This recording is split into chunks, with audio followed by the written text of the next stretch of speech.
ಸಮಯಸಾರ ಪರಮಾಗಮದ ಮೇಲೆ ಆಚಾರ್ಯ ಶ್ರೀ ಅಮೃತಚಂದ್ರದೇವ ವಿರಚಿತ ಆತ್ಮಖ್ಯಾತಿ ಟೀಕೆಯ ಮಧ್ಯದೊಳಗೂ ಉದಿಸಿ ಬಂದಿರುವಂಥ ಕಲಶ ರೂಪದ ಕಾವ್ಯಗಳ ಮೇಲೆ ರಾಜಮಲ್ಜಿ ಪಾಂಡೆಯವರು ಬರೆದಿರುವ ಬಾಲಬೋಧಿನಿ ಟೀಕೆಯ ಸ್ವಾಧ್ಯಾಯ ನಡೆದದ್ದೇ ಇದೆ. ನಿರ್ಜರ ಅಧಿಕಾರದ 5ನೇ ಮಂಗಲ ಕಲಶಿದೆ. ಸಮ್ಯಕ್ ದೃಷ್ಟಿ ಸ್ವಯಮಯಮಹಂ ಜಾತು ಬಂಧೋ ನಮೇಶ ಇತ್ಯುತ್ಥಾನೋತ್ಪುಲಕವದನ ರಾಗಿಣೋ ವ್ಯಾಚರಂತು ಆಲಂಬಂತಾಂ ಸಮಿತಿ ಪರತಾಂ ತೇಯತೋಪ್ಯಾಪಿ ಪಾಪ ಆತ್ಮಾನಾತ್ಮಾವಗಮವಿರಹಾತ್ ಸಂತಿ ಸಮ್ಯಕ್ತ್ವರಿಕ್ತಃ. ಸಮ್ಯಕ್ ದೃಷ್ಟಿ ಜೀವನಿಗೆ ವಿಷಯಗಳನ್ನು ಭೋಗಿಸುತ್ತಿದ್ದರೂ ಕರ್ಮಗಳ ಬಂಧವಾಗುವುದಿಲ್ಲ. ಅದರ ಕಾರಣವೇನೆಂದರೆ ಪರಿಣಾಮವು ಅತ್ಯಂತ ನಿರಾಸಕ್ತವಿರುತ್ತದೆ. ಆದುದರಿಂದ ಅವನಿಗೆ ಭೋಗವು ರೋಗದ ಉಪಸರ್ಗದಂತೆ ಭಾಸವಾಗುತ್ತದೆ. ಆದುದರಿಂದ ಕರ್ಮಗಳ ಬಂಧವಾಗುವುದಿಲ್ಲ. ಹೀಗೆಯೇ ಇದೆ. ಯಾವ ಮಿಥ್ಯಾದೃಷ್ಟಿ ಜೀವರುಗಳು ಪಂಚೇಂದ್ರಿಯಗಳ ವಿಷಯ ಸುಖವನ್ನು ಭೋಗಿಸುತ್ತಾರೆ ಅವರ ಪರಿಣಾಮಗಳು ಸ್ನಿಗ್ಧವಾಗಿರುತ್ತವೆ. ಮಿಥ್ಯಾತ್ವ ಭಾವದ ಪರಿಣಾಮಗಳು ಹೀಗೆಯೇ ಇರುತ್ತವೆ. ಯಾವುದರ ಆಶ್ರಯವಿದೆ? ಆ ಜೀವರುಗಳು ಮನ್ನಿಸುವುದೇನೆಂದರೆ, ನಾವು ಸಮ್ಯಕ್ ದೃಷ್ಟಿ ಇದ್ದೇವೆ, ನಮಗೂ ವಿಷಯ ಸುಖ ಭೋಗಿಸುತ್ತಿದ್ದರೂ ಕರ್ಮಗಳ ಬಂಧವಾಗುವುದಿಲ್ಲ. ಆದರೆ ಅವರು ಭ್ರಮೆಯಲ್ಲಿ ಬಿದ್ದುಕೊಂಡಿದ್ದಾರೆ. ಅವರಿಗೆ ಕರ್ಮಬಂಧವು ಅವಶ್ಯವಾಗಿ ಆಗುತ್ತದೆ. ಆದುದರಿಂದ ಆ ಜೀವರುಗಳು ಅವಶ್ಯವಾಗಿ ಮಿಥ್ಯಾದೃಷ್ಟಿಗಳಿದ್ದಾರೆ. ಮಿಥ್ಯಾತ್ವ ಭಾವವಿಲ್ಲದೆ ಕರ್ಮ ಸಾಮಗ್ರಿಗಳಲ್ಲಿ ಪ್ರೀತಿಯು ಉತ್ಪನ್ನವಾಗುವುದಿಲ್ಲ.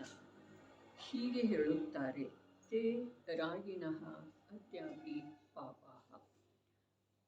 ಮಿಥ್ಯಾದೃಷ್ಟಿ ಜೀವರಾಶಿಯು ಶರೀರ ಪಂಚೇಂದ್ರಿಯಗಳ ಭೋಗ ಸುಖದಲ್ಲಿ ಅವಶ್ಯವಾಗಿಯೇ ರಂಜಿಸುತ್ತಾರೆ. ಕೋಟ್ಯಂತರ ಉಪಾಯಗಳನ್ನು ಒಂದು ವೇಳೆ ಅನಂತ ಕಾಲದವರೆಗೆ ಮಾಡಿದರೂ ಪಾಪಮಯರಿದ್ದಾರೆ.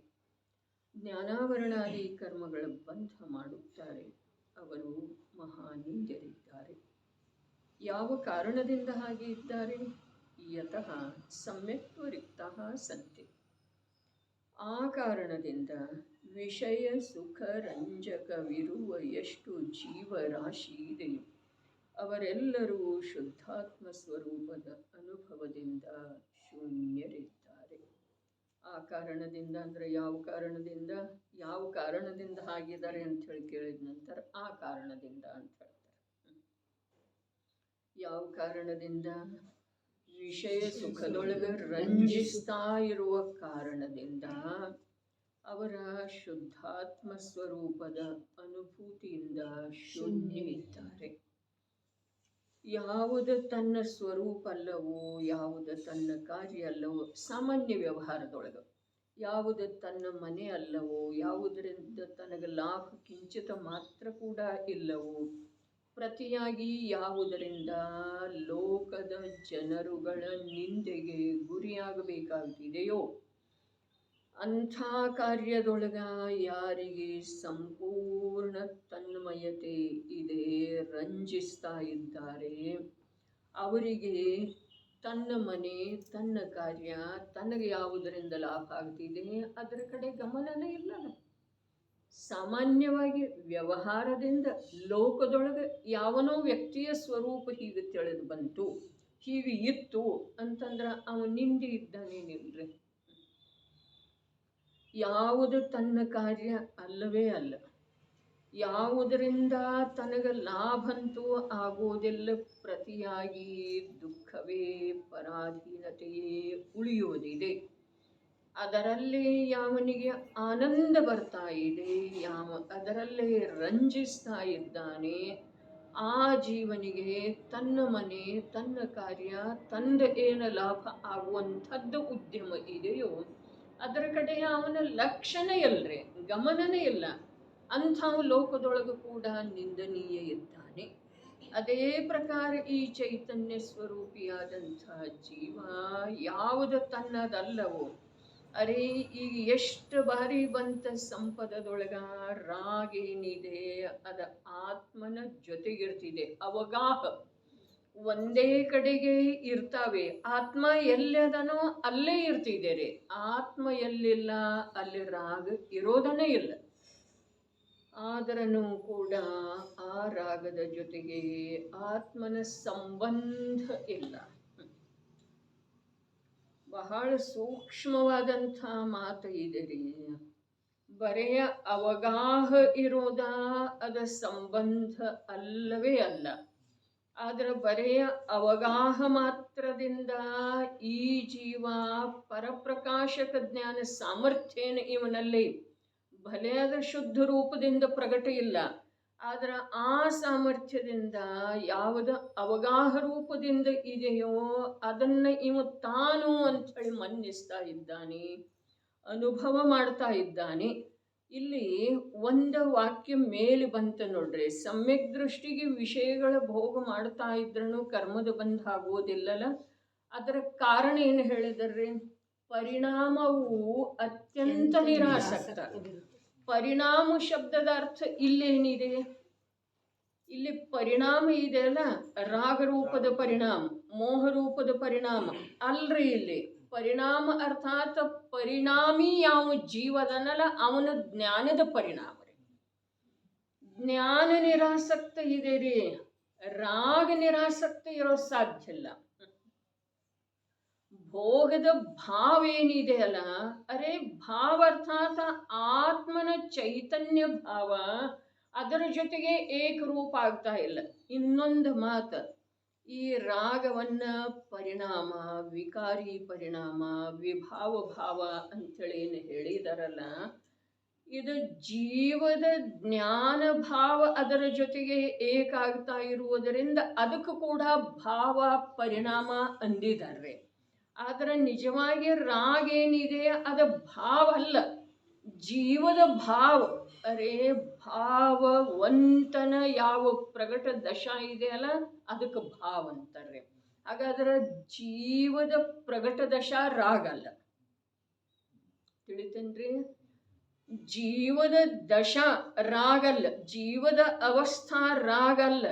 ಅರೆ ಆದ್ರೂ ಕೂಡ ರಾಗ ಜೀವದ ಅಭಾವದೊಳಗೆ ಇರೋದು ಸಾಧ್ಯ ಇಲ್ಲ. ಇದು 100ಕ್ಕೆ 100ರಷ್ಟು. ಯಾವುದ ರಾಗ ಇದೆಯೋ ಅದು ಜೀವದ ಪರ್ಯಾಯ ಅಲ್ಲ. ಯಾವುದ ರಾಗ ಇದೆಯೋ ಅದು ಜೀವದ ಅಭಾವದೊಳಗಿರೋ ಸಾಧ್ಯ ಇಲ್ಲ. ಆದ್ರೂ ಕೂಡ ಅಭಾವದೊಳಗಿರೋ ಸಾಧ್ಯ ಇಲ್ಲ. ಆದ್ರೂ ಕೂಡ ಅದ ಜೀವದ ದ್ರವ್ಯ ಗುಣದೊಳಗ ಜೀವ ವಸ್ತುವಿನೊಳಗ ಅದನ್ನು ಉತ್ಪನ್ನ ಮಾಡುವಂಥ ಅಥವಾ ಆ ರೂಪದಿಂದ ಪರಿಣಮನ ಮಾಡುವಂಥ ಸ್ವಭಾವವೇ ಜೀವದ್ದೇ ಇಲ್ಲ.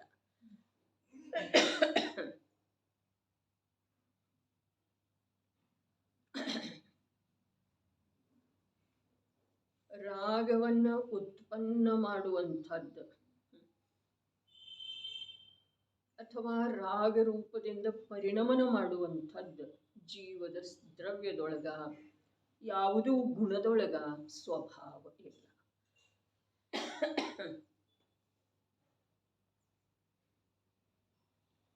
ಇಲ್ಲಿ ಸಮ್ಯಕ್ ದೃಷ್ಟಿಯ ಪರಿಣಾಮ ಅತ್ಯಂತ ನಿರಾಸಕ್ತ ಇರ್ತಿದೆ. ಇದರ ಅರ್ಥೇನ? ಅವನ ಜ್ಞಾನದರ್ಶನ ರೂಪದ ಪರಿಣಾಮ ಏನಿದೆ, ಅರೆ ಜ್ಞಾನದರ್ಶನ ಜೀವದೊಳಗ ಅಭೇದ ರೂಪದಿಂದ 3 ಕಾಲದಲ್ಲೂ ಇರುವಂಥ ಗುಣವಿಶೇಷದವರು. ಹಾಗಾದ್ರೆ ಆ ಗುಣವಿಶೇಷ ಏನದವು ಅವುವೇ ಪರ್ಯಾಯ ರೂಪದಿಂದ ಸ್ವಯಂ ಯಾವ ವಿಶೇಷತೆ ಆ ಗುಣದೊಳಗಿದೆಯಲ್ಲ ಆ ವಿಶೇಷತೆಯೇ ವಿಕಾಸ ಅರ್ಥಾತ್ ಪರ್ಯಾಯ ರೂಪದಿಂದ ಪ್ರಗಟ ಆಗ್ತಿದೆ. ಆತ್ಮನಲ್ಲೇ ಯಾವ ಅನಂತ ಗುಣಗಳಿದಾವೆ, ಯಾವೊಂದು ಗುಣದೊಳಗ ರಾಗ ಅಥವಾ ಭೋಗದ ಆಸಕ್ತಿ ಅಥವಾ ಭೋಗ ಭಾವದೊಳಗ ಆನಂದ ಮನ್ನಿಸುವಂಥದ್ದು ಯಾವೊಂದು ಗುಣದ ಸ್ವಭಾವ ಇಲ್ಲ. ಸ್ವಭಾವನೆ ಇಲ್ಲ ಅಂದಮೇಲೆ ಅದು ಪರ್ಯಾಯದೊಳಗೆ ವ್ಯಕ್ತ ಆಗೋದು ಸಾಧ್ಯ ಇಲ್ಲ. ಅಂದ್ರ ಇದರ ಅರ್ಥ ಏನಾಯ್ತು? ರಾಗ ಏನಿದೆ ಬರೇ ಅದ ಆತ್ಮನ ಜೊತೆಗಿರ್ತಿದೆ, ಅರ್ಥಾತ್ ಜ್ಞಾನದ ಜೊತೆಗಿರ್ತಿದೆ. ಆದ್ರ ಆ ಜ್ಞಾನ ರಾಗವನ್ನ ಹುಟ್ಟು ಹಾಕುವುದಿಲ್ಲ, ರಾಗ ರೂಪದಿಂದ ಸ್ವಯಂ ಜ್ಞಾನ ಪರಿಣಮಿಸುವುದಿಲ್ಲ. ರಾಗದ ಅಭಾವದೊಳಗೆ ಜ್ಞಾನದ ಅಭಾವ ಆಗುವುದಿಲ್ಲ. ರಾಗ ಅಭಾವ ಆಗುವಂಥದ್ದಿದೆ. ರಾಗ ಜ್ಞಾನಕ್ಕೆ ಯಾವುದೂ ಬಾಧೆ ಮಾಡುವಂಥದ್ದು ಇಲ್ಲ.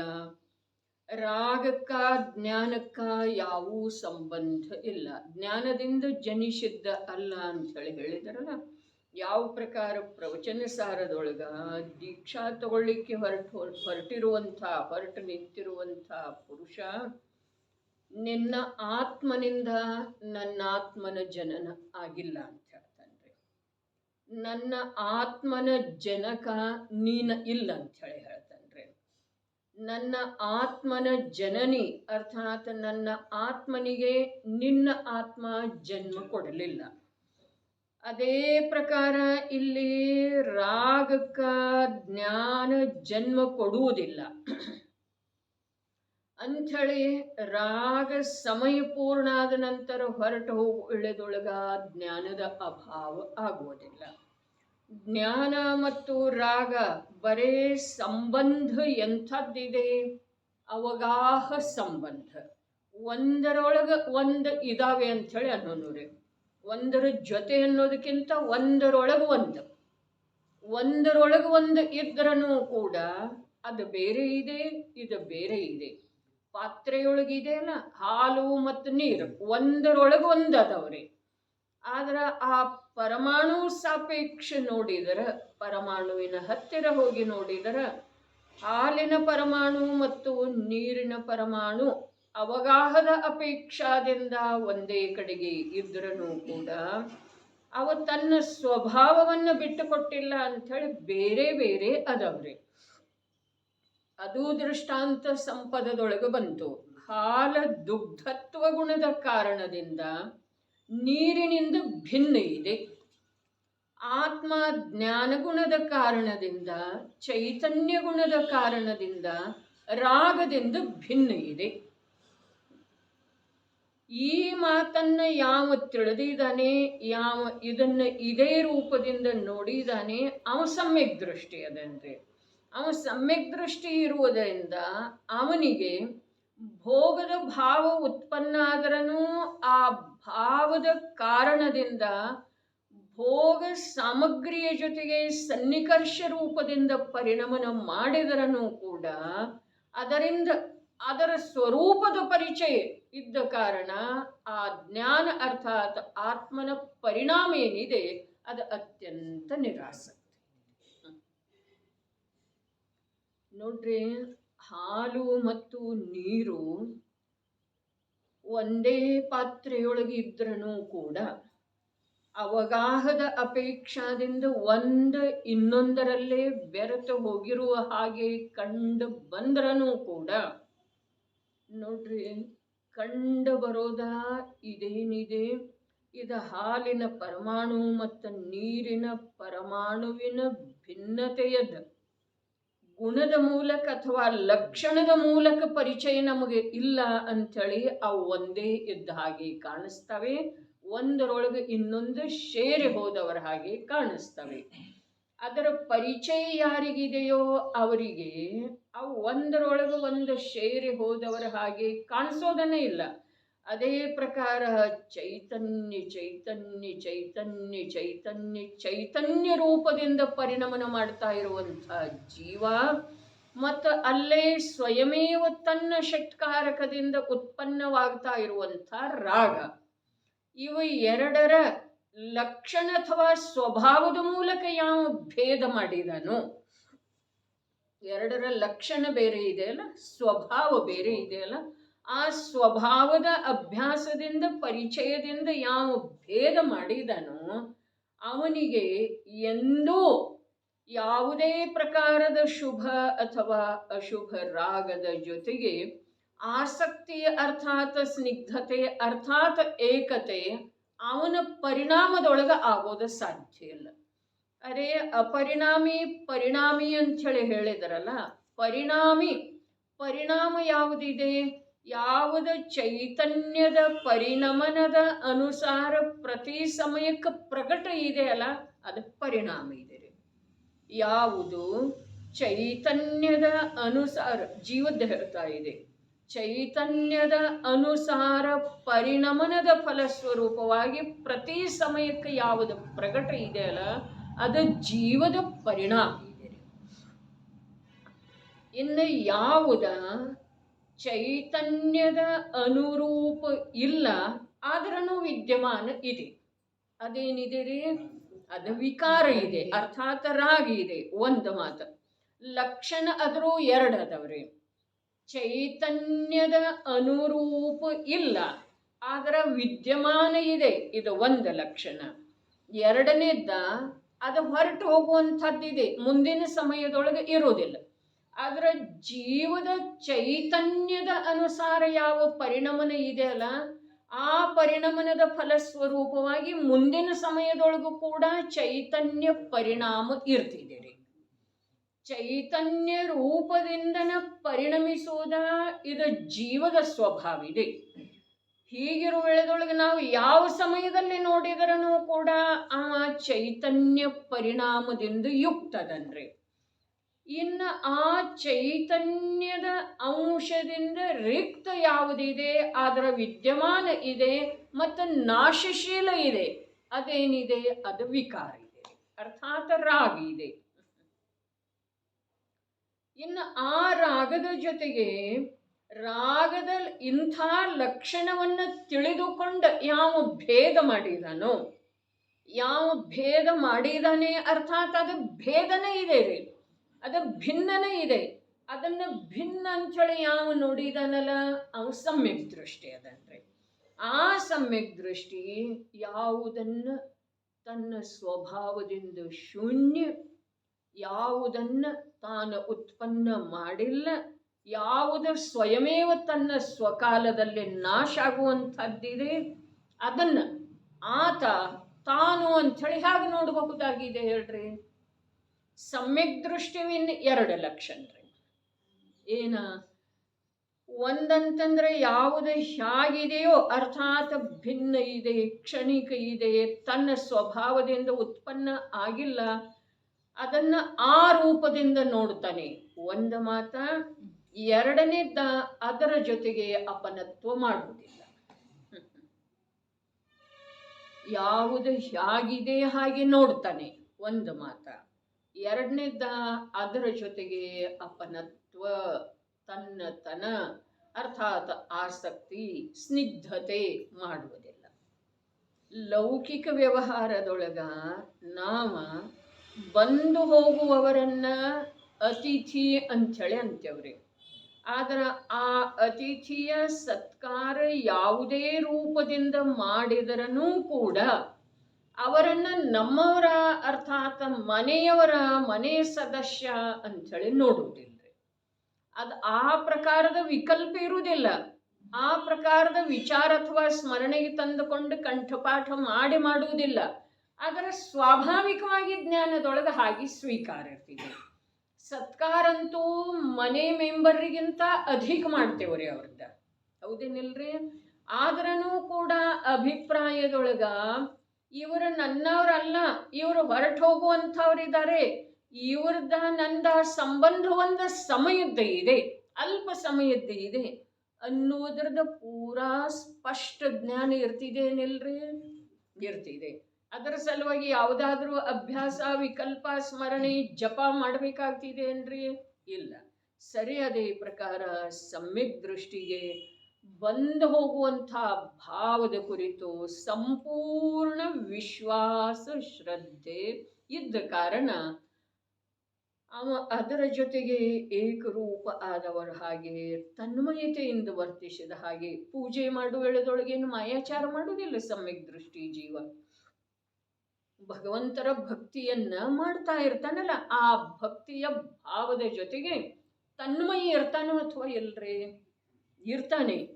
ಇವು ಯಾವ ಪ್ರಕಾರ ಮನೆಯ ಸದಸ್ಯರಿಗಿಂತ ಅಧಿಕ ಬಂದಿರುವಂಥ ಅತಿಥಿ ಸಂಬಂಧಿ ಆಪ್ತ ಅವರದ್ದು ಉಪಚಾರ ಮಾಡ್ತಾನೋ ಆ ಪ್ರಕಾರ ಈತ ಸಮ್ಯಕ್ ದೃಷ್ಟಿ ಪುರುಷ ಭಗವನ್ ಮಂದಿರದೊಳಗ ಸ್ತುತಿ ಮಾಡ್ತಾ ಇರುವೆಳದೊಳಗ ಅತ್ಯಂತ ಭಕ್ತಿಯಿಂದ ತನ್ಮಯತೆಯಿಂದ ಮಾಯಾಚಾರ ಸ್ವಲ್ಪ ಕೂಡ ಇರುವುದಿಲ್ಲ. ಆದ್ರೆ ಅವನ ಶ್ರದ್ಧೆಯೊಳಗ ಇದು ನನ್ನ ಸ್ವರೂಪ ಅಲ್ಲ ಅನ್ನೋದು ಸ್ಪಷ್ಟ ಇರ್ತಿದೆ. ಯಾವುದು ಸ್ವರೂಪ ಅಲ್ಲ? ಭಕ್ತಿ ಮಾಡೋದು ಅಲ್ಲ. ಭಕ್ತಿ ರೂಪದ ಯಾವ ರಾಗ ವರ್ತಿಸ್ತಾ ಇದೆಯಲ್ಲ, ಇದು ನನ್ನ ಸ್ವಭಾವದೊಳಗೆ ಇಲ್ಲ. ಅಲ್ಲಿ ವಿಕಲ್ಪ ಬೇಕಾಗಿಲ್ಲ, ಸ್ಮರಣೆ ಮಾಡ್ಕೊಳ್ಬೇಕಾಗಿಲ್ಲ, ಕಂಠಸ್ಥ ಮಾಡಬೇಕಾಗಿಲ್ಲ, ಅದರ ಸಲುವಾಗಿ ಜಪ ತಪ ಏನು ಮಾಡಬೇಕಾಗಿಲ್ಲ. ಇದಕ್ಕೆ ಸಮ್ಯಕ್ ದೃಷ್ಟಿ ಅಂತಾರೆ. ದೃಷ್ಟಿಯೊಳಗ ಯಾವುದು ಹೇಗಿದೆಯೋ ಹಾಗೆ, ಅದಕ್ಕೆ ಇವತ್ತು ಪುನಃ ಪುನಃ ಹೇಳ್ತಾ ಇದೆ, ಯಾವುದು ಹೇಗಿದೆಯೋ ಹಾಗೆ ಅದರ ಸ್ವರೂಪ ಮತ್ತು ಲಕ್ಷಣದ ಮೂಲಕ ಭಿನ್ನತೆಯನ್ನು ಗುರುತಿಸಿ ಪುನಃ ಪುನಃ ಅಭ್ಯಾಸ ಮಾಡಿ ಆ ಪ್ರಕಾರ ಭಿನ್ನ ಲಕ್ಷಣವುಳ್ಳ ಭಿನ್ನ ಪದಾರ್ಥ ಮತ್ತು ಭಿನ್ನ ಭಾವದಿಂದ ಸರ್ವಥಾ ಭಿನ್ನ ಆಗಿ ಯಾವ ಆ ಭಿನ್ನ ಭಾವದಿಂದ ರಿಕ್ತವಾದಂಥ ಶೂನ್ಯವಾದಂಥ ಯಾವ ಚೈತನ್ಯ ಸ್ವಭಾವ ಇದೆಯೋ, ಜ್ಞಾನದರ್ಶನ ಸ್ವಭಾವ ಇದೆಯೋ, ಆನಂದ ಪ್ರಭುತ್ವ ವಿಭುತ್ವ ಮೊದಲಾದ ಅನಂತ ಅನಂತ ಅನಂತಾನಂತ ಗುಣಗಳ ನಿಧಾನ ಸ್ವರೂಪನಾದಂಥ ಯಾವ ಆತ್ಮ ವಸ್ತು ತಾನಿದ್ದಾನೋ ಅದರದ ಯಾವ ಸಮಯದೊಳಗ ಒಮ್ಮೆ ಸ್ವಾನುಭವ ನಿರಾಕುಲ ಶಾಂತಿ ನಿರಾಕುಲ ಜ್ಞಾನ ಪರಮ ಶಾಂತಿ ಪರಮ ಆನಂದ ಯಾವಾಗ ಅನುಭವದೊಳಗೆ ಬರ್ತಿದೆಯೋ ಅಲ್ಲಿಂದ ಆ ಸಮಯದಿಂದ ಹಿಡಿದ ಸಾದಿ ಅನಂತ ಕಾಲದವರೆಗೆ ಎಂಥದೇ ಪದಾರ್ಥಗಳ ಸಂಯೋಗ ಇರಲಿ, ವ್ಯಕ್ತಿಯ ಸಂಯೋಗ ಇರಲಿ, ಅರೇ ಅಕೃತ್ರಿಮ ಜಿನನಾಥನ ಸಂಯೋಗ ಇರಲಿ, ತ್ರಿಲೋಕ ಪೂಜ್ಯ ಸಾಕ್ಷಾತ್ ಸರ್ವಜ್ಞ ಪ್ರಭುವಿನ ಸಂಯೋಗ ಇರಲಿ, ವರ್ತಮಾನದ ರಾಗ ಯಾವ ಪ್ರಕಾರ ಸ್ವಯಂ ಇಲ್ಲಿ ವಿದ್ಯಮಾನ ಇರ್ತಿದೆಯೋ ಹಾಗೆಯೇ ಅವನಲ್ಲೇ ಕೂಡ ವಿದ್ಯಮಾನ ಇರುವಂಥ ರಾಗ, ಅದರ ಆ ರಾಗದಿಂದ ಅವ ಅತ್ಯಂತ ನಿರಾಸಕ್ತ ಅರ್ಥಾತ್ ಭಿನ್ನ. ಇದು ಕಷ್ಟದ್ದೇನು ಮಾತಿಲ್ಲ, ಇದರೊಳಗೆ ಸಾವಧಾನ ಇರೋದೇನು ಮಾತಿಲ್ಲ. ಶಬ್ದ ಪ್ರಯೋಗಂತೂ ಹಾಗೆ ಬರ್ತಾವ್ರಿ, ನಿರಂತರ ಸಾವಧಾನ ಇರಬೇಕಾಗ್ತಿದೆ. ಹೀಗೆ ಶಬ್ದ ಪ್ರಯೋಗಂತೂ ಬರ್ತಾವೆ. ಮತ್ತು ಕೆಲವು ಅಂಶದಿಂದ ಸಾವಧಾನತೆಯಂತೂ ಇಟ್ಕೊಳ್ಳಲೇಬೇಕಾಗ್ತಿದೆ. ನೋಡ್ರಿ, ಬೇಕಾದಂಥ ಪ್ರಿಯ ಮಿತ್ರ ಅಥವಾ ಯಾವನೋ ಆಪ್ತ ಇದ್ದ ನಂತರ ಅವನಿಗೆ ಸಂಪೂರ್ಣ ಅಧಿಕಾರ ಇದೆ ನಮ್ಮ ಮನೆಯಲ್ಲಿ ಬೇಕಾದ ಹಾಗೆ ವರ್ತಿಸಲಿಕ್ಕೆ. ಎಲ್ಲಿ ಬೇಕಲ್ಲಿ ಕೂಡ್ಲಿಕ್ಕೆ, ಎಲ್ಲಿ ಬೇಕಲ್ಲಿ ಕೈ ಹಾಕಿ ಏನದು ಬೇಕಾದ ತಗೊಳ್ಳಿಕ್ಕೆ, ಗ್ರಂಥ ತಗೊಳ್ಳಿಕ್ಕೆ, ಏನು ಎಲ್ಲ ತಗೊಳ್ಳಿಕ್ಕೆ ಸಂಪೂರ್ಣ ಅಧಿಕಾರ ಇದೆ. ಆದ್ರೆ ಅಂತರಂಗದಿಂದ ಸಂಪೂರ್ಣ ಸಮರ್ಪಿತ ವಿಶ್ವಾಸ ನಮ್ದಿರ್ತಿದೆ ಏನ್ರಿ? ವಿಚಾರ ಮಾಡೋದು, ಒಳಗೆ ಕೇಳಿ ನೋಡೋದ್ರಿ. ಸಂದೇಹ ಇರೋದನೇ ಇಲ್ಲ, ಆದ್ರೂ ಕೂಡ ಪೂರ್ಣ ವಿಶ್ವಾಸ ಇರುವುದಿಲ್ಲ. ಇದೇನಿಲ್ರಿ ಹೀಗೆ ಗೌರಣ್ಣವ್ರು. ಈತ ಏನಾದರೂ ನಮ್ಮ ವಸ್ತುವನ್ನು ಕದ್ದುಕೊಳ್ಳಬಹುದು ಅನ್ನುವ ಸಂದೇಹ ಸ್ವಲ್ಪ ಕೂಡ ಇರುವುದಿಲ್ಲ ಬುದ್ಧಿಪೂರ್ವಕ. ಆದ್ರೂ ಕೂಡ ಸಂಪೂರ್ಣ ವಿಶ್ವಾಸ ಇರುವುದಿಲ್ಲ. ಯಾರ ಮೇಲೆ ಇರುವುದಿಲ್ಲ? ಹೊರಗಿನಿಂದ ಬಂದಂಥ ಆಪ್ತ ಅಥವಾ ಮಿತ್ರನ ಮೇಲಂತೂ ಇರೋದನ್ನೇ ಇಲ್ಲ, ಪುತ್ರನ ಮೇಲೆ ಕೂಡ ಇರೋದಿಲ್ಲ. ಅದರದ ವಿಶೇಷ ಚರ್ಚೆ ಬೇಕಿಲ್ಲ. ಅದೇ ಪ್ರಕಾರ ಅಲ್ಲಿ ಅವನಿಗೆ ವ್ರತದ ಭಾವ, ಶುಭ ಭಾವ, ಆತ್ಮ ಕಲ್ಯಾಣದಲ್ಲಿ ಯಾವುದು ಸಹಕಾರಿ ರೂಪದಿಂದ ವರ್ತಿಸ್ತಿದೆಯೋ ಆ ಭಾವದ ಜೊತೆಗೆ ಸಂಪೂರ್ಣ ಅವನಿಗೆ ವಿಶ್ವಾಸ ಇದ್ದ ಹಾಗೆ ಇದ್ದಾನೆ, ಸಂದೇಹ ಇಲ್ಲ. ಇದರಿಂದ ನನಗೇನರ ಹಾನಿ ಆಗಬಹುದೇನ ಅನ್ನುವ ಸಂದೇಹ ಇಲ್ಲ. ಆದ್ರೂ ಕೂಡ ಇದರಿಂದ ನನಗೆ ಲಾಭ ಇಲ್ಲವೇ ಇಲ್ಲ ಅನ್ನೋದು ಶ್ರದ್ಧೆ ಇದೆ. ಅದಕ್ಕೆ ಸಮ್ಯಕ್ ದೃಷ್ಟಿಯ ಮಾತ ನಿಜವಾಗಿನ ಮಿಥ್ಯಾತ್ವ ಅವಸ್ಥೆಯಲ್ಲಿ ಇರುವಂಥ ನಮಗ ತಿಳಿದು ಬರುವುದು ಕಠಿಣ ಇದೆ. ಆದರೆ ಯಾವ ಸ್ವಯಂ ಸಮ್ಯಕ್ ದೃಷ್ಟಿ ಇದ್ದಾನೋ ಅವನಿಗೆ ಇಡೀ ವಿಶ್ವದ ಸಮಸ್ತ ಪರಪದಾರ್ಥ ಮತ್ತು ತನ್ನಲ್ಲೇ ಉತ್ಪನ್ನವಾಗುವಂಥ ಯಾವುದೇ ಪರಪದಾರ್ಥ ವಿಶೇಷಕ್ಕೆ ಸಂಬಂಧಿಸಿದ ವಿಕೃತ ಭಾವ ಅದ ಯಾವುದರ ಜೊತೆಗೇನು ಸಹಜವಾಗಿನ ಅವನಲ್ಲಿ ಏಕತ್ವ ಬುದ್ಧಿ ವರ್ತಿಸುವುದಿಲ್ಲ.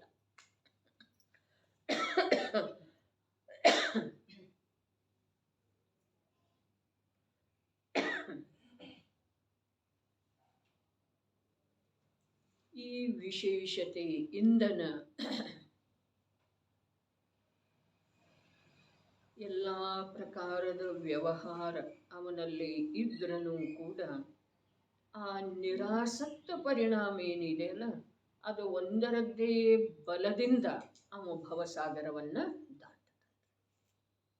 ಇಲ್ಲೇನು ಹೇಳ್ತಾ ಇದ್ದಾರೆ ಇನ್ನು ಮುಂದಿನ ಪದಖಂಡ.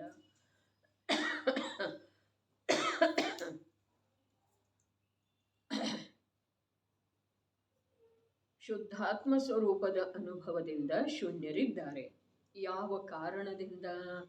ಮತ್ತ ಕಾರಣ ಕೇಳ್ತಾರೆ. ಯಾವ ಕಾರಣದಿಂದ?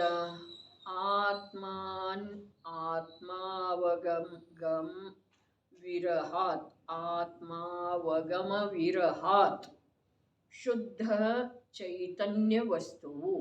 ಆತ್ಮ ಅರ್ಥಾತ್ ಶುದ್ಧ ಚೈತನ್ಯ ವಸ್ತುವು. ಅನಾತ್ಮ ದ್ರವ್ಯಕರ್ಮ ಭಾವಕರ್ಮ ನೋ ಕರ್ಮ ಅವುಗಳ ಅವಗಮ ಹೇಯ ಉಪಾದೇಯ ರೂಪದಿಂದ ಭಿನ್ನತೆಯ ರೂಪದ ತಿಳಿವಳಿಕೆ ಅದರ ವಿರಹಾತ್ ಶೂನ್ಯತೆ ಇರುವುದರಿಂದ. ಏನ? ಶುದ್ಧಾತ್ಮನ ಸ್ವರೂಪದ ಅನುಭವದಿಂದ ಶೂನ್ಯ ಇದ್ದಾರೆ ಅನ್ನುವಂಥ ವಾಕ್ಯಕ್ಕ ಯಾವ ಕಾರಣದಿಂದ ಶೂನ್ಯ ಇದ್ದಾರೆ ಅಂಥೇಳಿ ಪ್ರಶ್ನೆ ಬಂತಾರೆ. ಶುದ್ಧಾತ್ಮನ ಅನುಭವದಿಂದ ಶೂನ್ಯ ಇರುವುದಕ್ಕೆ ಕಾರಣ ಹೇಳಿದಾರೇನಿಲ್ರಿ? ಈಗ ಮೇಲೆ ಹೇಳಿದಾರಲ್ಲ, ಯಾವ ಕಾರಣ ಹೇಳಿದ್ದಾರೆ? ಶರೀರ ಮತ್ತು ಪಂಚೇಂದ್ರಿಯ ವಿಷಯಗಳಲ್ಲೇ ರಂಜಿಸ್ತಾ ಇರುವ ಕಾರಣದಿಂದ ಇವರ ಶುದ್ಧಾತ್ಮನ ಸ್ವರೂಪದ ಅನುಭವದಿಂದ ಶೂನ್ಯ ಇದ್ದಾರೆ. ಮತ್ತೆ ಕಾರಣ ಕೇಳ್ತಾರ್ರಿ. ಕಾರಣ ಕೇಳಿದ ನಂತರ ಮತ್ತೆ ಹೇಳ್ತಾರಲ್ಲಿ ಆತ್ಮಾನಾತ್ಮಾವಗಮ ವಿರಹಾತ್.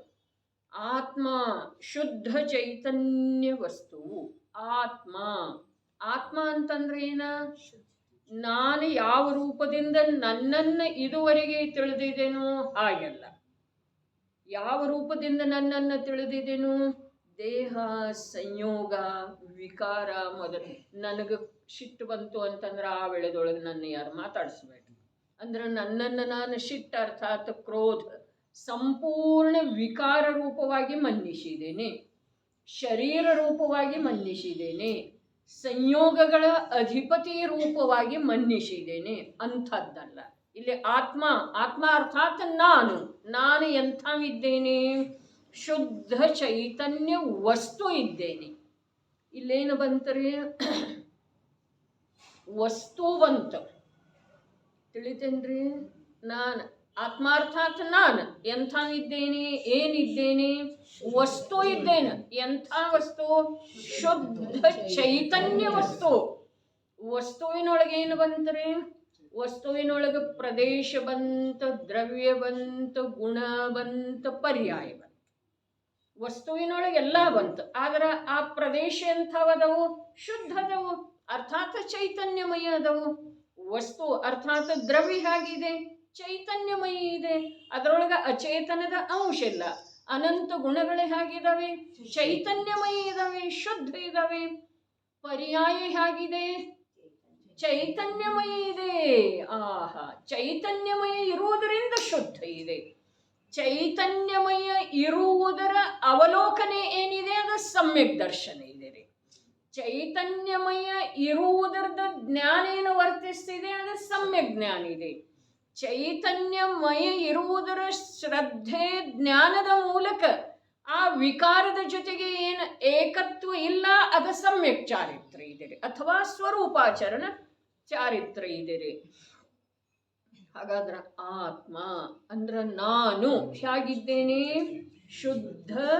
ಶುದ್ಧ ಅರ್ಥಾತ್ ಚೈತನ್ಯ.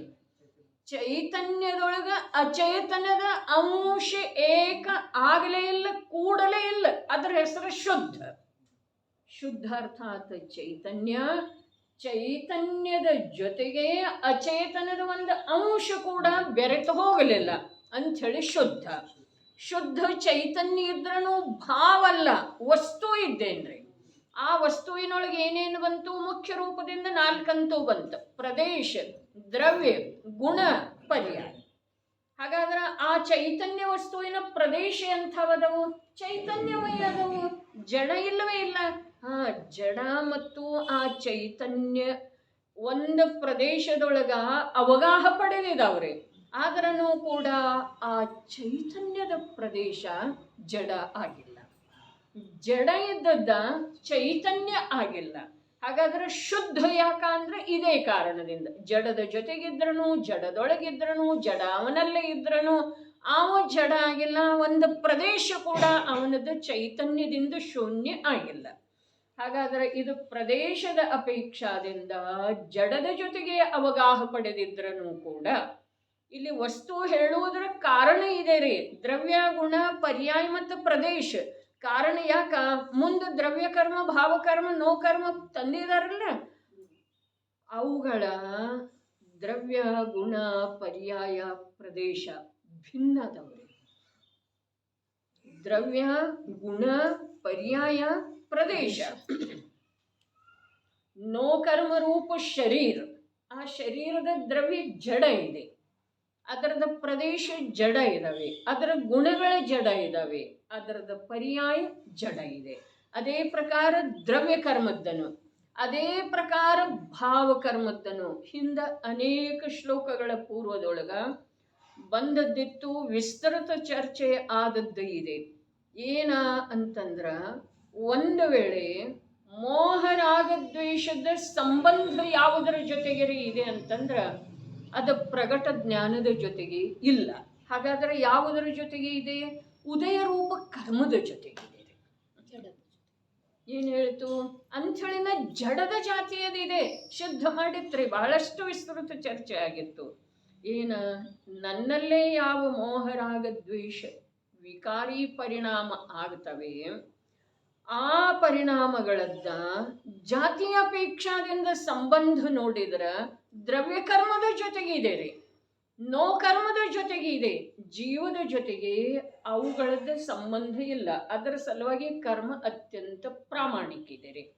ಪ್ರಾಮಾಣಿಕ ಶಬ್ದದ ಅರ್ಥ 2. ಕರ್ಮಕ್ಕೆ ಸಂಬಂಧಿಸಿದ ಹಾಗೆ ಪ್ರಾಮಾಣಿಕ ಶಬ್ದ ಎಲ್ಲಿ ಬರ್ತಿದೆ ಅದರ ಅರ್ಥ 2. ಏನ ಅಂತಂದ್ರೆ, ಇವು ಎಷ್ಟರ ಮಟ್ಟಿಗೆ ಮಂದ ಅಥವಾ ತೀವ್ರ ಭಾವ ಮಾಡಿದಾನೋ ಅಷ್ಟೇ ಕಟ್ಟಿರ್ತಿದೆ. ಅದು ಹೆಚ್ಚು ಕಡಿಮೆ ಕಟ್ಟುವುದಿಲ್ರಿ.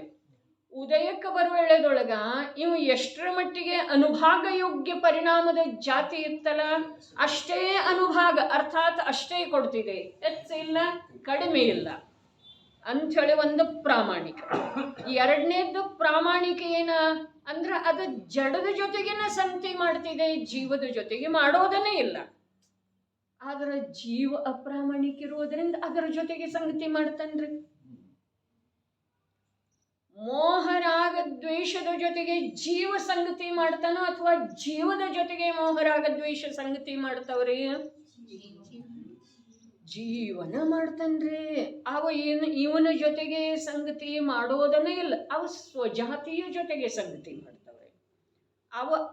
ಅವುಗಳದ್ದೇ ಆದಂತಹ ಜಾತಿಯವು ಯಾವದವಲ್ಲ ದ್ರವ್ಯ ಕರ್ಮ, ಅವುಗಳದ್ದೇ ಆದ ಜಾತಿಯವು ಯಾವದವಲ್ಲ ನೋ ಕರ್ಮ. ಅವುಗಳ ಜೊತೆಗೆ ರಾಗ ಉತ್ಪನ್ನ ಆದ್ರ ಅದು ಯಾವುದರ ಜೊತೆಗೆ ಆಗ್ತಿದೆ? ಶರೀರದ ಜೊತೆಗೆ, ಧನದ ಜೊತೆಗೆ, ಪುತ್ರಾಧಿಕರ ಜೊತೆಗೆ. ಹೌದು ಅಥವಾ ಇಲ್ರಿ? ಹಾಗಾದ್ರೆ ಅದರದ ಸಂಬಂಧ, ಅದರದ ಸ್ನಿಗ್ಧತೆ, ಅದರದ ತಾದಾತ್ಮ್ಯತೆ ಯಾವುದರ ಜೊತೆಗೆ ಇದೆ? ಜಡದ ಜೊತೆಗೆ ಇದೆ ರೀ. ಮೋಹರಾಗದ್ವೇಷ ಭಲೆ ಅನಂತ ಅನಂತ ಅನಂತ ಅನಂತಾನಂತ ಕಾಲದಿಂದ ಜೀವದ ಜೊತೆಗೆ ಇದ್ರನು ಕೂಡ ಜೀವನಿಗೆ ಅದ ಯಾವ ಹಾನಿ ಮಾಡಿಲ್ಲ. ಹೀಗೆ ಇರುವುದರಿಂದನ ಯಾವ ಸಮಯದೊಳಗೆ ಇವು ಮನಸ್ಸು ಮಾಡ್ತಾನೋ ಆವಾಗ ಸ್ವಭಾವದ ಸನ್ಮುಖ ಆಗ್ತಾನೆ. ಯಾವ ಸಮಯದೊಳಗೆ ಇವನಿಗೆ ಸ್ವಭಾವದ ಮಹಿಮೆ ಬರ್ತಿದೆಯೋ ಆಗ ಸ್ವಭಾವದ ಅನುಭವ ಮಾಡುವ ಸಲುವಾಗಿ ಅವು ಯಾವೂ ಬಾಧೆ ಮಾಡುವುದಿಲ್ಲ. ಅತ್ಯಂತ ಪ್ರಾಮಾಣಿಕರೇ. ವಿಕಾರ ಬಾಧೆ ಮಾಡ್ತಿದೆ. ಹಾಗಾದ್ರೆ ಈಗ ಹೇಳಿದರಲ್ಲ, ಭೋಗಗಳಲ್ಲಿ ರಂಜಿಸ್ತಾ ಇರುವ ಕಾರಣದಿಂದ ಶುದ್ಧ ಸ್ವರೂಪದ ಅನುಭೂತಿ ಆಗ್ತಾ ಇಲ್ಲ ಅಂಥೇಳಿ. ರಂಜಿಸುವ ಇವದಲ್ರಿ, ಇವು ರಂಜಿಸುವದಲ್ಲ. ಅವುಗಳ ಇವನನ್ನ ಯಾವುದೇ ರೂಪದಿಂದ ಆಕರ್ಷಿತ ಮಾಡುವುದಿಲ್ಲ. ದೃಷ್ಟಾಂತ ಬರ್ತಿದೆ ಸಮಯಸಾರದೊಳಗನ.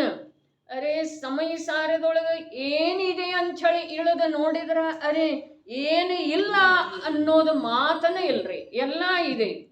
ಲೋಹದ ಸೂಜಿ ದೃಷ್ಟಾಂತ ಬರ್ತಿದೆ. ಲೋಹದ ಸೂಜಿ, ಕಬ್ಬಿಣದ ಸೂಜಿ ಇದೆನ, ಆ ಸೂಜಿಯನ್ನ ಲೋಹ ಚುಂಬಕ ಪಾಷಾಣ ಇದೆಯಲ್ಲ, ಆ ಪಾಷಾಣದ ಸಂಯೋಗದೊಳಗ ಬಂತು ಅಂತಂದ್ರೆ ಅದು ಗತಿಶೀಲ ಆಗ್ತಿದೆ ರೀ. ಯಾವ್ದ? ಸೂಜಿ. ಆದ್ರೆ ಆ ಪಾಷಾಣ ಏನು ಮಾಡುವುದಿಲ್ರಿ.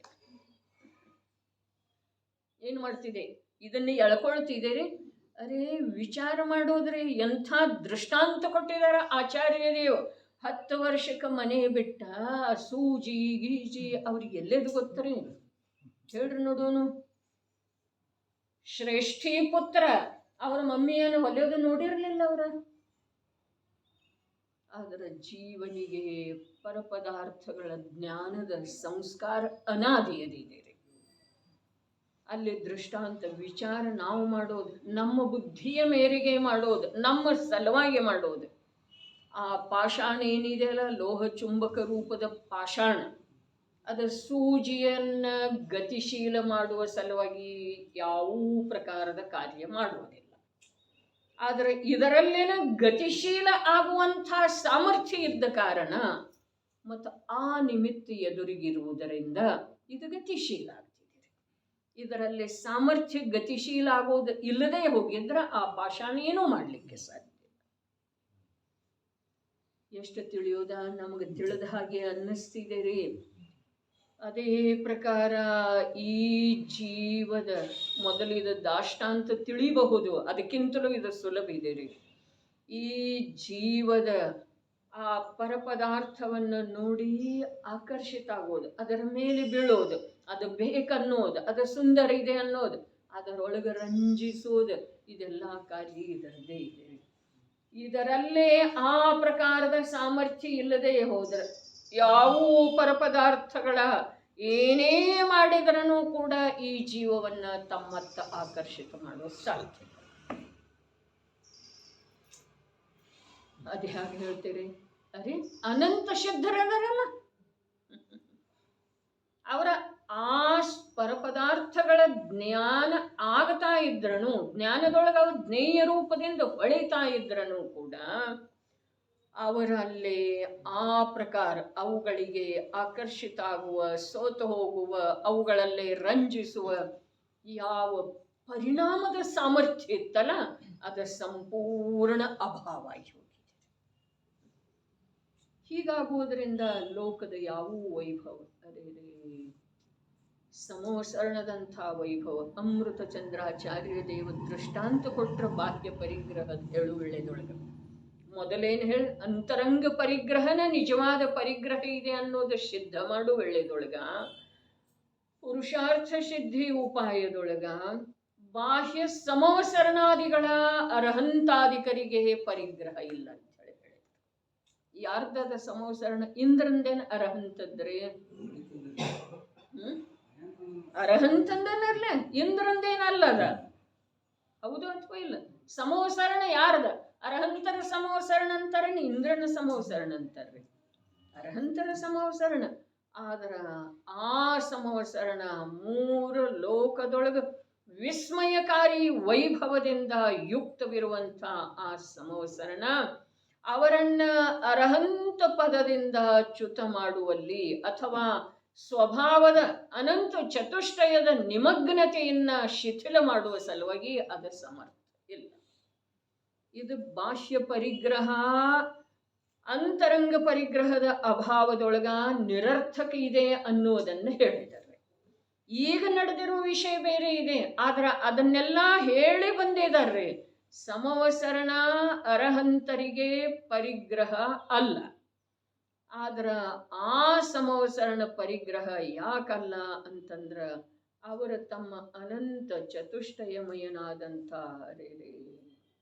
ಅನಂತ ದರ್ಶನ, ಅನಂತ ಜ್ಞಾನ, ಅನಂತ ಸುಖ, ಅನಂತ ವೀರ್ಯದ ಅಭೇದ ಪಿಂಡನಾದಂಥ ಅರೂಪೀ ಚೈತನ್ಯ ಆತ್ಮನಲ್ಲೇ ಉಪಯೋಗ ಅಭೇದಾಗಿ ಹೋಗಿರುವಳೆದೊಳಗ ಅಂಥ ಸಮವಸರಣಗಳ 1000 ಇದ್ರೂ ಕೂಡ ಆ ಕಡೆ ಅರ್ಥಾತ್ ಅವು 1000 ಏನದವಲ್ಲ ಅಥವಾ ಸಮವಸರಣ ಏನಿದೆಯಲ್ಲ ಅದು ಲೋಹ ಚುಂಬಕ ಪಾಷಾಣದ ಹಾಗಿದೆ. ಆದ್ರೆ ಇಲ್ಲಿ ಸೂಜಿಯೊಳಗೆ ಗತಿಶೀಲ ಆಗುವ ಶಕ್ತಿನ ಇಲ್ಲರಲ್ಲ, ಅಭಾವಾಗಿ ಹೋದದ್ದೇ ಇದೆ. ಅದೇ ಪ್ರಕಾರ ಅದಂತೂ ಅರ್ಹಂತರದ ದೃಷ್ಟಾಂತ ನೋಡೋದ್ರೆ, ಆದ್ರ ಭಾವ ಸಾಪೇಕ್ಷ ಅಂಥ ಸ್ವಭಾವದ ಸಂವೇದನ ಯಾವನಿಗೆ ಆಗಿದೆಯಲ್ಲ, ಯಾವನಿಗೆ ಚತುರ್ಥ ಗುಣ ಸ್ಥಾನವರ್ತಿ ಸಮ್ಯಕ್ ದೃಷ್ಟಿಯ. ಬಹಳ ಅದ್ಭುತ ಮಾತಿದಿರಿ. ಏನು ನಿಧಿ ಇದೆ ಅದರಿಂದ ವಿಮುಖ ಇದ್ದುಕೊಂಡ ಎಲ್ಲಿ ಏನೂ ಇಲ್ಲ, ಅರೆ ಅಲ್ಲಿ ನಾವು ಆಕರ್ಷಿತ ಇದ್ದೇವೆ, ರಂಜಿತ ಇದ್ದೇವೆ, ಮಗ್ನ ಇದ್ದೇವೆ. ಸಂಪೂರ್ಣ ಸುಂದರ ಬಹುಮೂಲ್ಯ ಲೋಕದೊಳಗ ಲೋಕೋತ್ತರ ಸುಖದ ನಿಧಾನ ಅವನ ಅನುಭವ ಪಡೆಯುವಂಥ ಕಾರ್ಯವನ್ನು ಬಿಟ್ಟುಕೊಟ್ಟು ಅಲ್ಲಿ ಮಗ್ನ. ಅದಕ್ಕೆ ನಿಂದನೀಯರೇ. ತನ್ನ ಮನೆಯಂಥದ್ದು, ತನ್ನ ಪತಿಯಂಥವು, ತನ್ನ ಮಕ್ಕಳೆಂಥವು, ತನ್ನ ಮನೆಯಲ್ಲಿ ವಸ್ತುಗಳೆಂಥವು, ಅದನ್ನು ಬಿಡೋದ. ಮತ್ತು ಆಕೆ ಅಮೃತ ಮತಿ ಮಾಡಿದಳಲ್ಲ, ಮತಿ ಬುದ್ಧಿ ಅಮೃತ, ಆದ್ರೂ ಕೂಡ ವಿಷಮಯ ಮಾಡಿಕೊಂಡಳ್ರಿ. ತಾಯಿ ತಂದೆ ಹೆಸರೆಂಥದ್ದಿಟ್ರು ಅಮೃತ ಮತಿ. ಆದ್ರೆ ಆ ಅಮೃತ ಮತಿ ಆನೆಯ ಮಾವುತನಲ್ಲಿ ಅವನನ್ನು ನೋಡದ್ದನ್ನ ಮೋಹಿತ ಆದಳ, ಸಮರ್ಪಿತನೂ ಆದಳ್ರಿ. ನೋಡಿರ್ಲಿಲ್ಲ, ಬರೀ ಕೇಳಿದಳು. ಅರೆ ಒಂದು ಇಂದ್ರಿಯದ ವಿಷಯದ ಮೂಲಕ ಸಂಪೂರ್ಣ ಸಮರ್ಪಣೆ. ವಿಚಾರ ಮಾಡೋದು, ಈ ಜೀವದ ಇದೇ ರೀತಿ ಬಹುಮೂಲ್ಯ ಜೀವನ ಕಳೆದು ಹೋಗ್ತಾ ಇದೆ, ನಿರರ್ಥಕ. ಅಲ್ಲಿ ಪ್ರಾಪ್ತಿ ಏನಾಯ್ತು ಅವಳಿಗೆ? ಪ್ರಾಪ್ತಿ ಏನಾಯ್ತು? ಏನು ಪ್ರಾಪ್ತ ಆಯ್ತು? ಅರೆ ಲೋಕದೊಳಗೆಲ್ಲ ನಿಂದೆ ಆಯಿತು. ಬರೇ ವರ್ತಮಾನದೊಳಗೆ ಅಷ್ಟೇ ಅಲ್ಲ, ಕಾಲಾಂತರದಿಂದ ಕೂಡ ಎಷ್ಟೋ ಕಾಲದವರೆಗೆ ನಾವು ನಿಂದಿಸ್ತಾ ಇದ್ದೇವೇನಿಲ್ರಿ. ನಾವು ಭಲೇ ಸತ್ಯವಂತರ ಇಲ್ಲ, ಆದ್ರೂ ಕೂಡ ಅಸತ್ಯದ ಅನುಮೋದನೆಯನ್ನ ನಮ್ಮ ಆತ್ಮಸ್ವರೂಪದೊಳಗನೆ ಇಲ್ಲ ಅಸತ್ಯದ ಅನುಮೋದನೆ ಮಾಡುವಂಥ ಸ್ವಭಾವ. ಯಾರೂ ಆತ್ಮಸ್ವರೂಪ, ಯಾರಿಗೆ ಬೇಕಾದವರಿಗೆ ಅದು ಕಥೆ ಹೇಳ್ರಿ, ಬಹಳ ಒಳ್ಳೆ ಕಾರ್ಯ ಮಾಡಿದಳಲ್ಲ ಅಂಥೇಳಿ ಯಾರೂ ಅನ್ನೋದು ಸಾಧ್ಯ. ಯಾಕಿಲ್ಲ?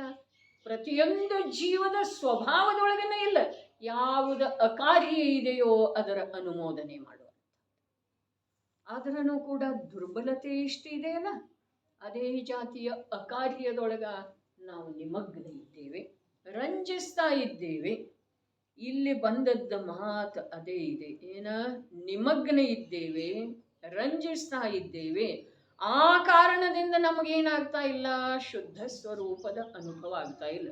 ಹೀಗೆ ಹೇಳಿದ ನಂತರ ಮತ್ತೇನು ಕಾರಣ ಮತ್ತೆ ಕೇಳ್ತಾರೆ. ಅದಕ್ಕೆ ಇಲ್ಲೇನು ಹೇಳಿದರು?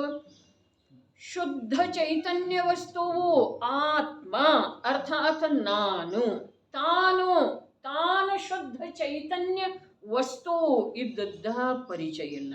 ಮತ್ತು ದ್ರವ್ಯಕರ್ಮ ಭಾವಕರ್ಮ, ಅನಾತ್ಮ ಅರ್ಥಾತ್ ದ್ರವ್ಯಕರ್ಮ ಭಾವಕರ್ಮ ನೋ ಕರ್ಮ, ಅವುಗಳ ಅವಗಮ ಅವಗಮ, ಒಳಗಿನ ಭೇದ ಗೊತ್ತಿಲ್ಲ. ಒಂದು ಹೇ ಇದೆ, ಒಂದು ಉಪಾಧಿ ಇದೆ, ಅದು ಭೇದ ಗೊತ್ತಿಲ್ಲ ಅಂಥೇಳಿ ನಮಗೆ ಶುದ್ಧ ಸ್ವರೂಪದ ಅನುಭವ ಆಗ್ತಾ ಇಲ್ಲ.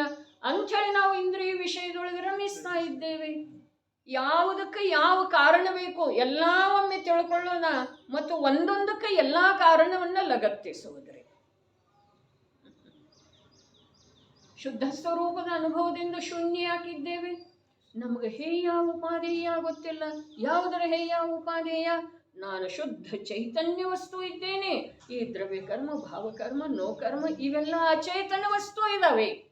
ಅವುಗಳಿಂದ ನನಗೆ ಯಾವ ಪ್ರಕಾರದ ಲಾಭ ಇಲ್ಲ. ಅವು ನನ್ನನ್ನು ಯಾವುದೇ ರೀತಿಯಿಂದ ಪ್ರಚೋದಿಸ್ತಾ ಇಲ್ಲ. ನಾನಾಗೇನ ಅವುಗಳ ಕಡೆಗೆ ಆಕರ್ಷಿತ ಆಗಿದ್ದೇನೆ. ಆಕರ್ಷಿತ ಆಗುವುದರಿಂದ ಅಲ್ಲೇನಾದರೂ ಸಿಗ್ತಿದೆ ಹೀಗೆ ಮಾತಿಲ್ಲ, ಆದರೆ ಇಲ್ಲೇದು ಕಳೆದು ಹೋಗ್ತಿದ್ದೇನೆ. ಕಥೆ ಇತ್ತಲ್ಲ, ನಾಯಿ ನೀರಿನೊಳಗೆ ರೊಟ್ಟಿ ತಗೊಂಡು ಹೋಗ್ತಿತ್ತು, ಹಳ್ಳ ದಾಟುತ್ತಾ ಇತ್ತರಿ. ಅರೇ, ಅಂಥದ್ದೇ ನಮ್ಮ ಜೀವನ ಇದೆ. ಅಂಥದ್ದೇ, ಬಿಲ್ಕುಲ್ ಅಂಥದ್ದನ್ನ ಸ್ವಲ್ಪ ಕೂಡ ವ್ಯತ್ಯಾಸ ಇಲ್ಲ. ಅಲ್ಲಿ ಇನ್ನೊಂದು ನಾಯಿ ಇಲ್ಲ, ಇನ್ನೊಂದು ರೊಟ್ಟಿ ಇಲ್ಲ. ಅದೇ ಪ್ರಕಾರ ಪರದೊಳಗ ಸುಖ ಇಲ್ಲ, ಪರದೊಳಗ ನಾನು ಇಲ್ಲವೇ ಇಲ್ಲ. ನಾ ಇಲ್ಲ ಅರ್ಥಾತ್ ನಾನಿಲ್ಲ, ರೊಟ್ಟಿಲ್ಲ ಅರ್ಥಾತ್ ನನ್ನ ಸುಖ ಇಲ್ಲ. ಆದ್ರೂ ಕೂಡ ನನ್ನನ್ನು ನಾನು ಮರೆತು ನನ್ನ ಸುಖ ಸ್ಥಾನವನ್ನು ನಾನು ಬಿಟ್ಟು ಕೊಟ್ಟ, ಎಲ್ಲಿ ನಾನಿಲ್ಲವೋ, ಎಲ್ಲಿ ನನ್ನ ಸುಖ ಇಲ್ಲವೋ ಅಲ್ಲಿ ಪ್ರಯತ್ನ ಮಾಡಲಿಕ್ಕೆ ಹೋಗ್ತೇನೆ, ಪಡ್ಕೊಳ್ಳಿಕ್ಕೆ ಹೋಗ್ತೇನೆ. ಅದರಿಂದ ಆಗೋದ ಲಾಭ ಏನ? ಅದರಿಂದ ಏನು ಲಾಭ ಆಯಿತು? ಬಾಯೊಳಗಿನ ರೊಟ್ಟಿ ತೇಲಿ ಹೋಯ್ತ್ರಿ. ಅರ್ಥಾತ್ ತನ್ನ ಸುಖವನ್ನ ತಾನು ಅನುಭವಿಸುವಂಥ ದಿವ್ಯ ಅವಸರ ಕೈ ಬಿಟ್ಟು ಹೋಯ್ತ್ರಿ. ಎಲ್ಲಿ ಹೋಯ್ತು? ಹಳ್ಳ ದಾಟ್ತಾ ಇರೋ ನಾಯಿಯ ಕಥೆ. ಅರೆ, ಲೌಕಿಕ ಶಿಕ್ಷಣದೊಳಗೆ ಈ ಪ್ರಕಾರದ ಬೋಧ ಇತ್ತರೆ. ಅವಾಗ ನೀರು ಹರಿತಾ ಇದೆ ಅಲ್ಲ, ಹರಿಯೋದಕ್ಕನ್ನ ಹಳ್ಳ ಅಂತಾರ್ರಿ. ಹರಿತಾ ಇದೆ, ಅದು ಬಾಯೊಳಗಿಂದ ಬಿದ್ದ ನಂತರ ಅದು ಪುನಃ ಯಾವಾಗ ಸಿಗೋದ್ರೆ ನೀರಿನ ಜೊತೆ ಹೋಯ್ತದ. ಅದೇ ಪ್ರಕಾರ ಈ ಜೀವನ ಪರಿಣಮನಶೀಲವಿರುವಂಥ ವಿಶ್ವದೊಳಗ ಹೋಯ್ತು, ಕಳೆದು ಹೋಯ್ತು. ಮತ್ತದ ಸಿಗೋದು ಸಾಧ್ಯ ಇಲ್ಲ. ಅದು ಎಷ್ಟು ವೇಗದಿಂದ ಹೋಗ್ತಾ ಇದೆಯಲ್ಲ, ಅಷ್ಟು ವೇಗದಿಂದ ನಿನಗೆ ಹೋಗ್ಲಿಕ್ಕೆ ಬರೋದಿಲ್ಲ. ಅದು ಹಿಂದೆ ಹೋಯ್ತರೆ ಮತ್ತೆ ನಿನ್ನ ಗಮನ ಮುಂದೆ ಇದೆ. ತಿಳಿತೇನ್ರಿ? ನನ್ನ ಗಮನ ಯಾವ ಕಡೆ ಇದೆಯಲ್ಲ ಅದರಿಂದ ವಿರುದ್ಧ ದಿಕ್ಕಿನಿಂದ ಹೋಯ್ತರೆ. ಅದ ಯಾವುದ? ನನ್ನ ಸ್ವರೂಪವನ್ನು ನಾನು ಅನುಭವಿಸುವಂಥ ಮಂಗಲಮಯ ಅವಸರ ಏನಿದೆ ಅದು ಹಿಂದೆ ಹೋಯ್ತು, ನಾನು ಮುಂದೆ ಹೋಗ್ತಾ ಇದ್ದೇನೆ. ಮುಖ ಇನ್ನು ಈ ಕಡೆ ಆಗೋ ಸಾಧ್ಯ ಇಲ್ಲ. ವಸ್ತು ವ್ಯವಸ್ಥೆನ ಹಾಗಿಲ್ರಿ.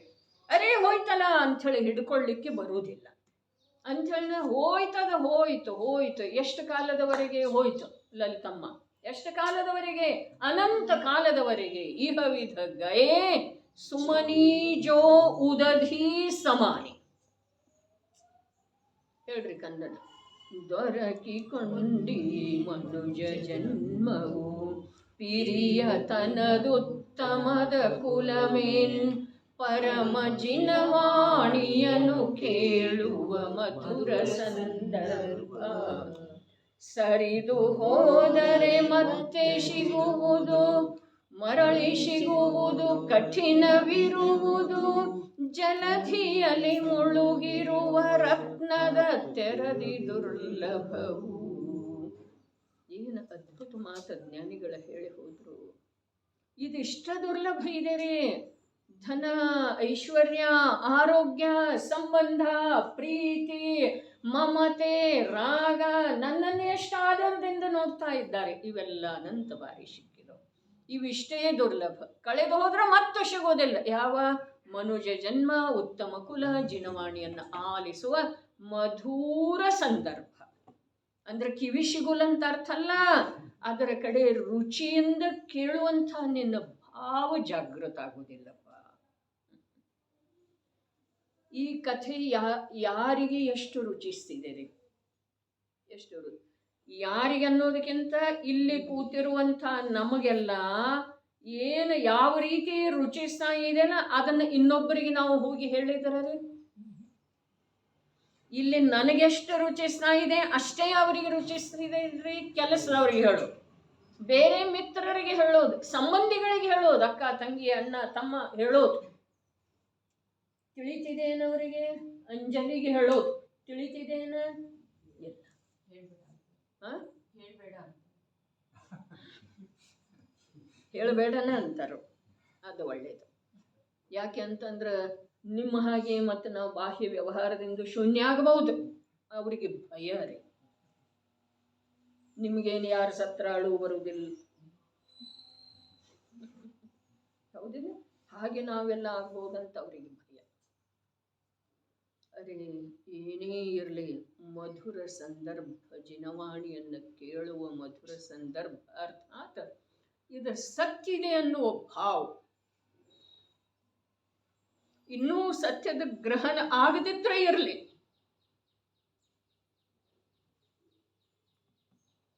ಆದ್ರ ಭಾವ ಇದೇನಿಲ್ರಿ, ಇಲ್ಲಿ ಇದೇನಿಲ್ಲ ಅನ್ನೋ ಪ್ರಶ್ನೆನೇ ಇಲ್ಲ. ಬರೋದೇ ಯಾತಕ್ರೆ ಇಲ್ಲಿ ಓಡಿ ಓಡಿ ಅನೇಕ ಪ್ರಕಾರದ ಅನಾನುಕೂಲತೆ ಇದಾವ. ಗೊತ್ತಾ? ಅದಾವೇನಿಲ್ರಿ. ಏನು ಮನೆ ಕೆಲಸನೇ ಇಲ್ಲ ಅಂತ ಹೇಳಿ ಬರ್ತೇವ್ರಿ, ಏನು ಹೊತ್ತನ ಹೋಗ್ತಾ ಇಲ್ಲ, ಟೈಮ್ ಪಾಸನ ಆಗ್ತಾ ಇಲ್ಲ ಅಂತ ಬರ್ತೀವಿ. ಆರೋಗ್ಯದ ಅನಾನುಕೂಲತೆ, ಸಂಯೋಗದವರ ಅನಾನುಕೂಲತೆ, ಎಲ್ಲವನ್ನೂ ತೂಗಿಸಿಕೊಂಡ ಬರ್ತೇವ ಅಥವಾ ಇಲ್ರಿ? ಇದ್ರ ಕಾರಣ ಏನ? ಇದುವೇ ಮಧುರ ಸಂದರ್ಭ. ಬೇಕಾಗೋದು ಒಳಗೆ ರುಚಿಸೋದು, ಹಿತ ಅನಿಸೋದು. ಹಿತ ಅನಿಸಿದ ನಂತರ ಅದನ್ನು ಹಿಡ್ಕೊಳ್ಳುವ ಸಲುವಾಗಿ ಮುಂದಿನ ಪುರುಷಾರ್ಥ ಇದೆಯಲ್ಲ, ಅದನ್ನು ಮಾಡಲಿಲ್ಲ ಅಂತಂದ್ರೆ ಹೋಗ್ತಿದೆ ಅಂತ ಹೇಳಿದ್ದಾರೆ ಅವರ. ಒತ್ತಾಯಪೂರ್ವಕ ಹಿತ ಅನಿಸೋದು ಅಥವಾ ಅವರನ್ನ ರಂಜಿಸೋದು ಮಾತಿಲ್ಲ. ಆದ್ರೆ ಅವನಿಗೆ ಒಳಗೆ ಅನ್ನಿಸ್ಬೇಕು. ಅರೆ ಮತ್ತೆ ಇದರ ನಂತರ ಬೇರೆ ವಿಷಯದೊಳಗೆ ನಾವು ರಂಜಿಸೋದಿಲ್ಲನ? ರಂಜಿಸ್ತೇವೆ, ಆ ಮಾತು ಬೇರೆ ಇದೆ. ಆದರೆ ಇಲ್ಲಿರುವುದೊಳಗ ಆ ವಿಷಯಗಳ ಸ್ಮರಣೆನೂ ಇಲ್ಲ ಮತ್ತು ಇದರೊಳಗೆ ಸಂದೇಹನೂ ಇಲ್ಲ. ಇದು ಮಧುರ ಸಂದರ್ಭ. ಇದೇ ದುರ್ಲಭ ಇದೆ, ಇದೇ ಸಿಗೋದಿಲ್ರಿ, ಉಳಿದದ್ದು ಸಿಗ್ತಿದೆ. ಅರೇ ನೋಡ್ರಿ, ಕೆಲವೊಂದು ಕಡೆ ಸ್ವಾಧ್ಯಾಯ ಮಂದಿರಗಳಿರ್ತವೆ, ಅಲ್ಲಿ ಕೆಲಸದವ್ರು ಇರ್ತಾರೆ, ಗುಡಿಸ್ತಾ ಇರ್ತಾರೆ, ಏನೇನೋ ಮಾಡ್ತಾ ಇರ್ತಾರೆ, ಸ್ವಾಧ್ಯಾಯ ಮಾಡೋರು ಮಾಡ್ತಾ ಇರ್ತಾರೆ, ಚರ್ಚೆ ಮಾಡ್ತಾ ಇರ್ತಾರೆ, ಮಧ್ಯದೊಳಗೆ ಪದ್ಯಗಳನ್ನು ಹೇಳ್ತಾ ಇರ್ತಾರೆ, ಭಾವಪೂರ್ಣವಾಗಿ ಆಲಿಸ್ತಾ ಇರ್ತಾರೆ, ಅದರ ಭಾವವನ್ನು ಸವಿತಾ ಇರ್ತಾರೆ. ಆದ್ರೆ ಅವ್ರು ತಮ್ಮ ಪಾಡಿಗೆ ತಾವು ಕೆಲಸ ಮಾಡಿ, ಇದಕ್ಕೆ ನಮ್ಗೆ ಯಾವ ಸಂಬಂಧನೂ ಇಲ್ಲ ಅನ್ನೋರ ಹಾಗೆ ಅಲ್ಲೇ ಕೆಲಸ ಮಾಡೋರು ಮಾಡ್ತಿರ್ತಾರೋ ಅಥವಾ ಇಲ್ರಿ? ಇದು ಕೇಳೋದು ಸಿಕ್ಕಿತ್ರಿ, ಅದ್ರ ಮಧುರತನ ಇಲ್ರಲ್ಲ. ಈ ಪ್ರಕಾರ ಕೇಳುವಿಕೆ ಇಲ್ಲಲ್ಲ. ಅಲ್ಲಿ ಶಬ್ದ ಏನೋ ಕೇಳ್ತಾ ಇದ್ದಾವೆ, ಕಣ್ಣಿಂದ ನೋಡ್ತಾ ಇದ್ದಾರೆ, ಇವರೆಲ್ಲ ಹೀಗೆ ಗೋಣ್ ಹಾಕ್ತಾ ಇದ್ದಾರೆ, ಹೀಗೆ ಹಾಡು ಹೇಳ್ತಾ ಇದ್ದಾರೆ, ಆ ಪದ್ಯ ಹೇಳ್ತಾ ಇದ್ದಾರೆ, ಕಣ್ಣು ಮುಚ್ಚಿ ಹೀಗೆ ಮಾಡ್ತಾ ಇದ್ದಾರೆ, ಹೀಗೆ ಕೈ ಮಾಡ್ತಾ ಇದ್ದಾರೆ, ಏನೇನೋ ಮಾಡ್ತಾ ಇದ್ದಾರೆ. ಅದನ್ನೆಲ್ಲ ಅವ್ರು ನೋಡ್ತಾ ಇದ್ದಾರೆ. ಅವ್ರ ಮೇಲೆ ಏನು ಪ್ರಭಾವ ಆಗ್ತಿದ್ದೀರಿ? ಆಗುವಂಥ ಜೀವ ಇದ್ರ ಆಗ್ತೈತ್ರಿ ಅಣ್ಣ.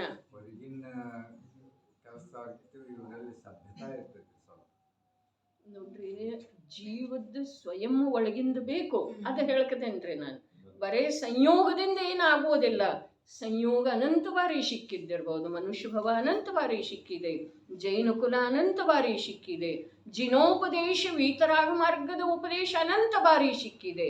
ಅದರ ಒಳಗಡೆ ಇದು ನನ್ನ ಹಿತದ್ದ ಇದೆ, ಇದು ನನಗೆ ರುಚಿಸ್ತಿದೆ, ಇದು ನನಗೆ ಇದಿಲ್ಲ ಅಂತಂದ್ರೆ ನನಗೇನೋ ಕಳ್ಕೊಂಡ ಹಾಗೆ ಆಗ್ತಿದೆ ಅನ್ನುವ ಒಂದು ಅನ್ವೇಷಿಕೆ ಇದೆಯಲ್ಲ, ಅದು ಎಲ್ಲರಿಗೂ ಇರುವುದಿಲ್ಲ ರೀ. ಅರ್ಥಾತ್ ಬೇರೆದ್ದು ಹೇಳ್ತಾ ಇದ್ದೇನೆ, ಕೆಲಸ ಅದ ಮಾಡ್ತಿರ್ತಾರಲ್ಲ ಅವ್ರಿಗೆ ಇರೋದಿಲ್ಲ, ಅವರು ಸಾಮಾನ್ಯ. ಇನ್ನು ಯಾವುದೋ ಜೀವಕ್ಕೆ ಕೆಲಸ ಮಾಡುವ ವೇಳೆದೊಳಗೆ ಕೂಡ ಲಕ್ಷಲ್ಲ ಇಲ್ಲೇ ಇರ್ತಿದ್ದೀರಿ ಅಂಥದ್ದನ್ನು ಕೆಲವು ಜೀವ ಇರ್ತಾವ್ರಿ. ಇಲ್ಲಿ ಕೂತ ಏನು ಕೇಳ್ತಾ ಇದ್ದಾರೋ ಅವರಿಗಿಂತನೂ ಅಧಿಕ ಅವರಲ್ಲೇ ಒಳಗಡೆ ಭಾವ ಆಗ್ತಾವ್ರಿ. ಆಗೋದಿಲ್ಲ ಅನ್ನೋ ಮಾತಲ್ಲ, ಆದ್ರೆ ನಾನು ಹೇಳೋದು ಅಭಿಪ್ರಾಯ ಇಷ್ಟೇ ಇದೆ, ಆ ಪ್ರಕಾರದ ಭಾವ ಬರೋದು ಕಠಿಣ ಇಷ್ಟೇ. ಈಗ ನಮಗ ಅಲ್ಪ ಸ್ವಲ್ಪ ಬಂದಿದೆ ಅಂದಮೇಲೆ ಆ ವಸ್ತುವನ್ನು ಹಿಡ್ಕೊಳ್ಳುವಂಥ ಪ್ರಯತ್ನ ನಾವು ಮಾಡಬೇಕು.